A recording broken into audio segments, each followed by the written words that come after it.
Los últimos años de Marley y la persecución hasta la muerte que sufrió de parte de la CIA, un tiroteo en su hogar, el regalo de unas botas con un alambre de cobre en su interior y como término sus últimos meses en manos de un doctor nazi en Baviera. Marley lo sabía.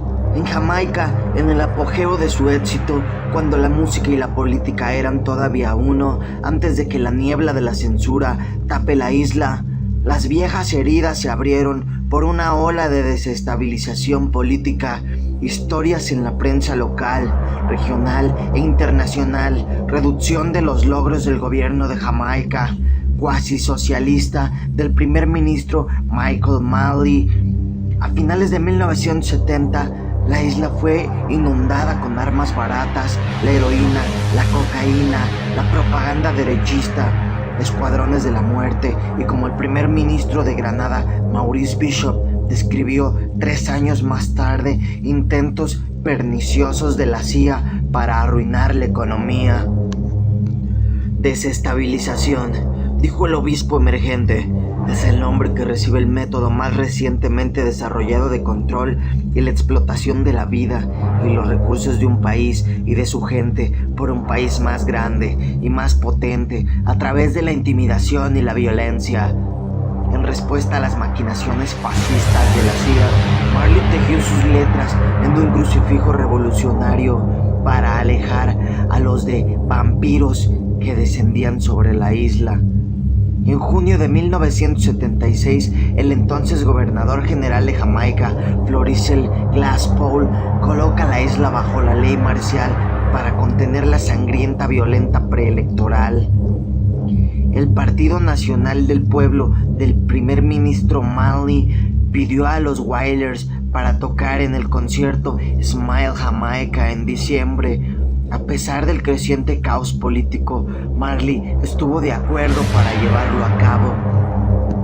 A finales de noviembre, un escuadrón de la muerte se deslizó por debajo de las puertas de la casa de Marley en Hope Road, Kingston.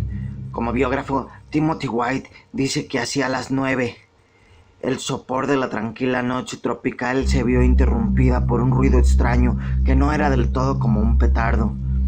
Marley estaba en la cocina, en la parte trasera de la casa comiendo un pomelo, cuando oyó las ráfagas de armas automáticas. Don Taylor, gerente de Marley, había estado hablando con el músico cuando las balas atravesaron la parte posterior de sus piernas. Los hombres fueron salpicando la casa con un aluvión de rifles y pistolas, destrozando ventanas, revoques y madera en el primer piso. Rita Marley, tratando de escapar con sus hijos, y un reportero del Daily News Jamaica recibió un disparo por uno de los hombres en el patio delantero. La bala la alcanzó en la cabeza. Mientras tanto, un hombre con un fusil automático irrumpió por la puerta de atrás de la despensa, empujando a Seco Patterson, huyendo. El percusionista de los Wailers, para apuntar más allá de Don Taylor a Bob Marley.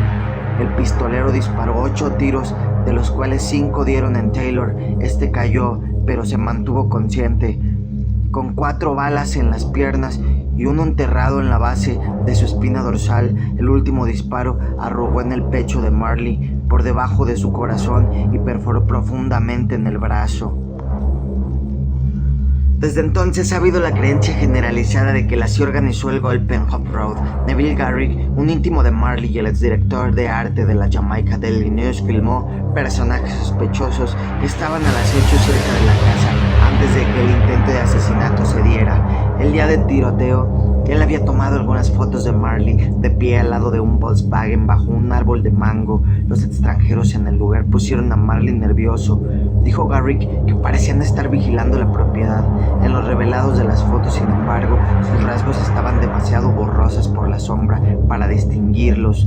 Después del concierto, Garrick tomó las fotografías y filmaciones. Lamentablemente, mientras que los Wailers y la tripulación se preparaban para abordar un vuelo a Londres, descubrió que la película había sido robada. Muchos de los archivos de la CIA sobre Bob Marley están aún ocultos hasta nuestros días. Sin embargo, el 5 de diciembre de 1976, una semana después del asalto a Hope Road, los Wailers aparecieron en el Smile Jamaica Fest, a pesar de sus heridas, para llevar a cabo un largo himno desafiante de rabia dirigida a la CIA. War, lo que sugiere la propia actitud Wailers hacia los vampiros. Solo un puñado de compañeros de más confianza de Marley sabían el paradero de la banda antes del festival. Sin embargo, un miembro del equipo de filmación del festival, o al menos eso dijo, según los informes no tenía una cámara, logró convencer a su manera a los rastas que con machetes protegían la entrada del campamento Hope Road. Este era Carl Colby, hijo del fallecido director de la CIA, William Colby.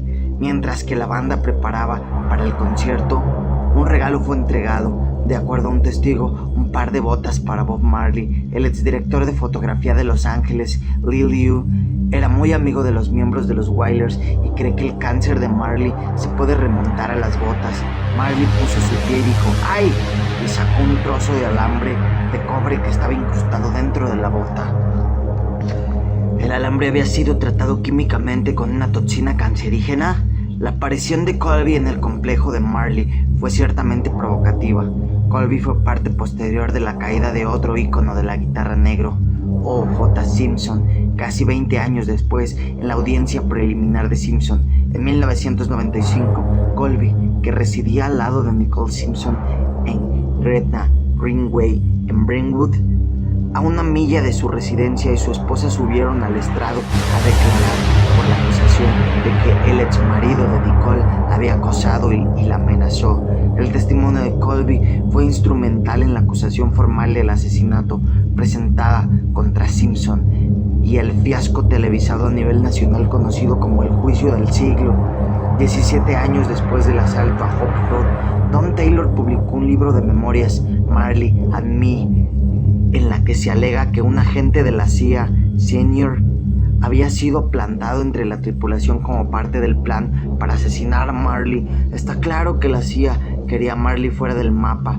Después del atentado, circuló un rumor de que la CIA iba a terminar con Marley. La fuente del rumor era la propia agencia. Los Wailers se habían montado en una gira mundial y agentes de la CIA informaron a Marley que si regresaba a Jamaica antes de las elecciones sería asesinado.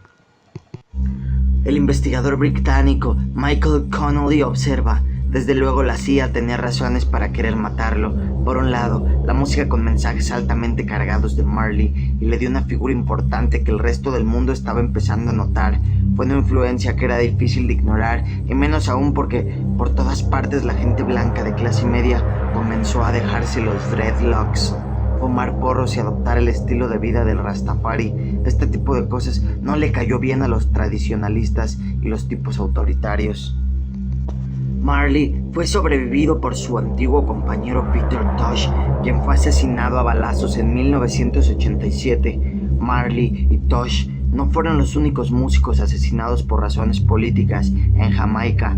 A finales de la década, todos los músicos jamaiquinos fueron censurados.